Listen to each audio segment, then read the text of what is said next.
In today's Smart Money, the fourth quarter of 2023 is here, and it's time for savvy strategic investors to take action.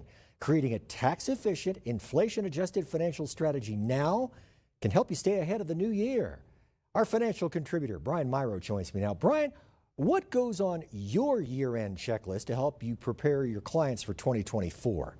Well, Mark, happy to be here. There's several items you want to look at in this fourth quarter to prepare for next year.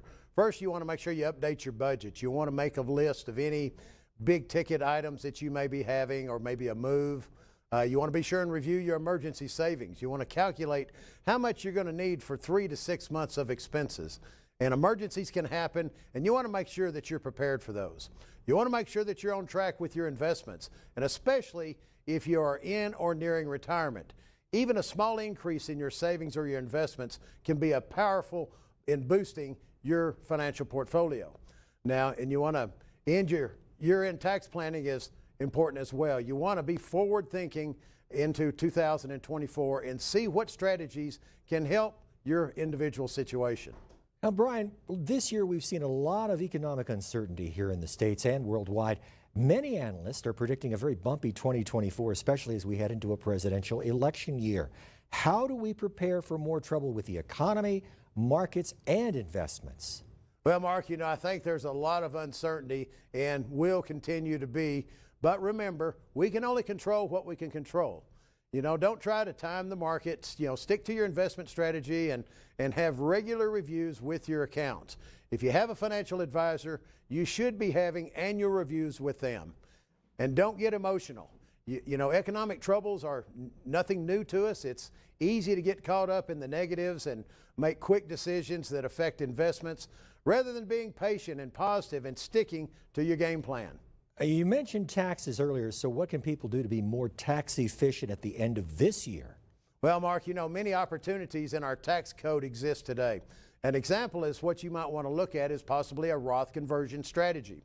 And these can reduce the forced distributions, which are called required minimum distributions, from your retirement accounts like your traditional IRAs, your 401ks, and other Section 400 retirement plans.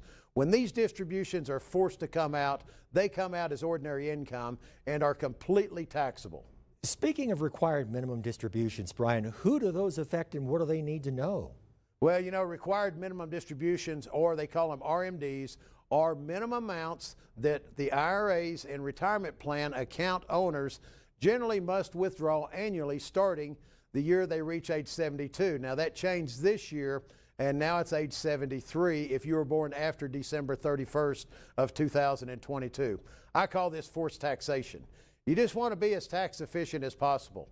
And today, Mark, we're offering a free in-depth tax analysis to all of our viewers. And in this tax analysis, we identify opportunities to become efficient against taxes in the future. And many times we can identify strategies to reduce thousands of dollars throughout your retirement years. And Mark, one more thing, we are now offering a free complimentary copy of my new book titled Smart Money for the Backside of Life for anyone wanting to set a visit. And in my book, I talk about many different aspects of retirement that folks deal with on the backside of life. So text the word RETIRE to 915-233-2904 for your free tax analysis. And you can set a visit to receive a copy of Brian's new book, Smart Money for the Backside of Life. Again, the number, 915-233-2904. Text the word RETIRE. You can also visit Brian's website at myrocapital.com/TV. ABC7 financial contributor Brian Myrow with Myrow Capital Management. Thank you, sir, for your time. Mark, thank you for having me today.